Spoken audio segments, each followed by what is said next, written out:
How's it going, everyone? This is Cheetahman91, and this is the next part of my Blu-Ray collection, so let's just get started. First off, here from 1947, we have John Ford's Fort Apache. This is basically about a film about Henry Fonda's character. He is a commander, and he is put in charge of the fort, and yeah, well, he actually wants. He's like a glory-seeking commander, so he actually wants like the soldiers to do shit, and of course they're used to just not doing well much of anything. So yeah, it's just a lot of basically about like the conflicts they have. Of course, it's also got John Wayne in it. Who's a stand who's in a lot of Ford's westerns and how in a lot of westerns in general. I mean, it's fucking John Wayne. I mean, everyone. I think everyone knows who he is. But yeah, this movie I've seen it. It's good. But I don't know. I wasn't really blown away by it or anything.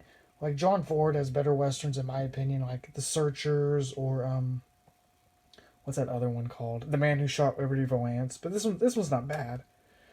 Just pretty run of the mill stuff. I was hoping for more good like action scenes, but yeah, it's fine. There's better ones. It's you know no Howard Hawks though. Or if you want classic westerns, yeah.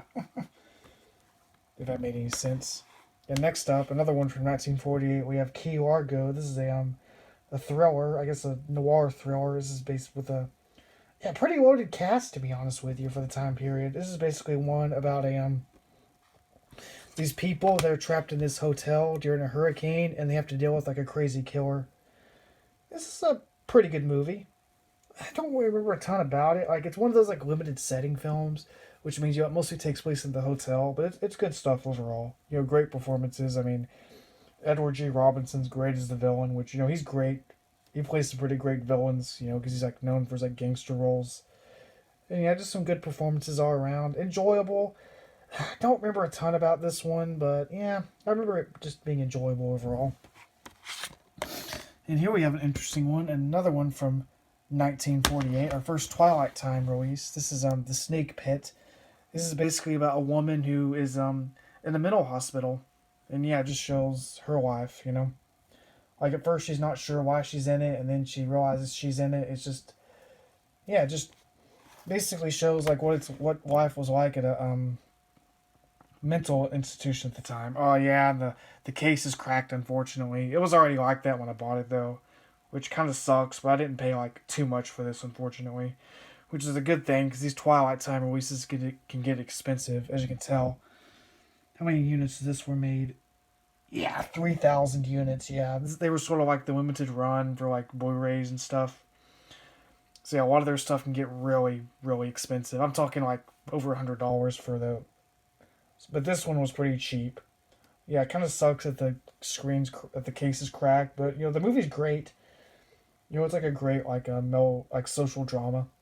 Yeah, maybe dated by today's standards. I mean, obviously mental institutions have come a long way since the 1940s, but I thought it was like a pretty I thought it was pretty interesting for the time. Pretty interesting to see what it was like for the time period. Like I said, just a quality drama overall. And I guess we'll move on to yet another western. This is Yellow Sky, and yeah, this is one basically about these get group of outlaws that come to this town, and yeah, they want gold.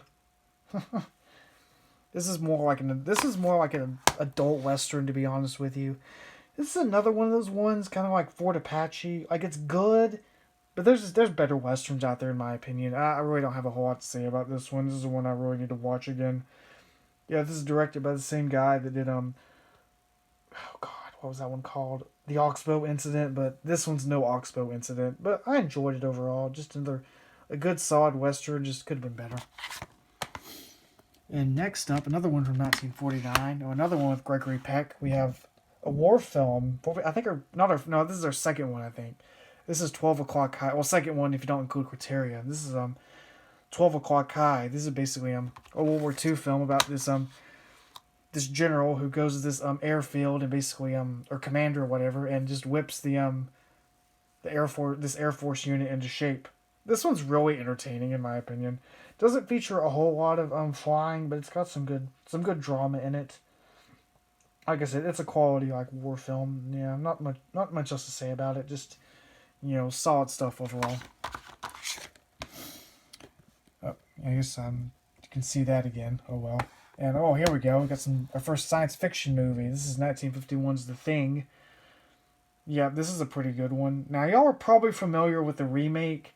This is actually with John Carpenter. This is the original one. And yeah, the big difference between this and the remake is obviously it focuses on a bunch of people, military people stuck in a base.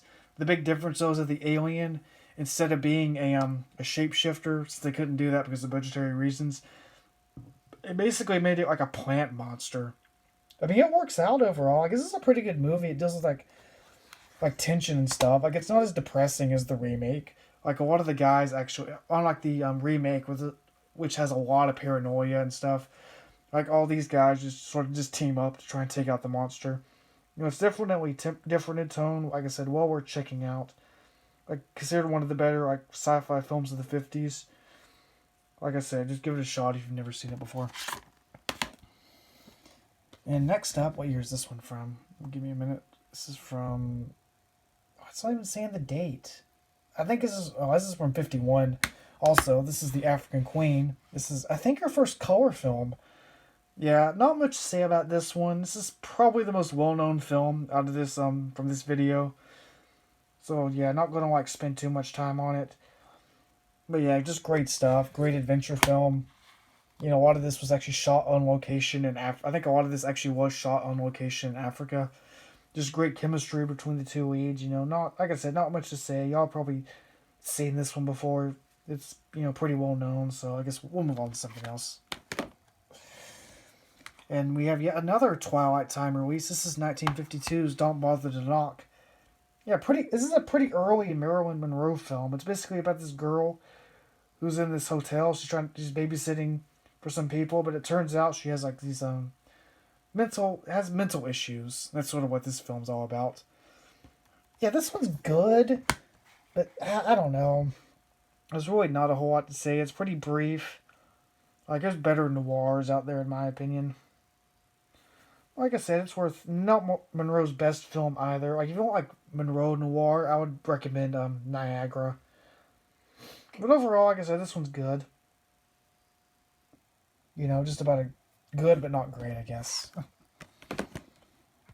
Anyways, moving on, we have it's yet another Western. This is 1952's Bend to the River. This is by Anthony Mann and James Stewart. This is a good one. Well, not a good one, a great one. One of the better films in this collection, in my opinion, from this video anyway. Basically about this reformed outlaw who helps these these homesteaders who are going out to Oregon to build like a town, but some bad things happen, like they don't get their provisions that they asked for, so he has to go back and get them, and a lot of stuff happens. Yeah, just check it out. It's got some excellent cinematography, some great location shooting out west. Like I can't recommend this one. It's got a great cast and just very quality Western. Definitely a big step above the last two we've seen.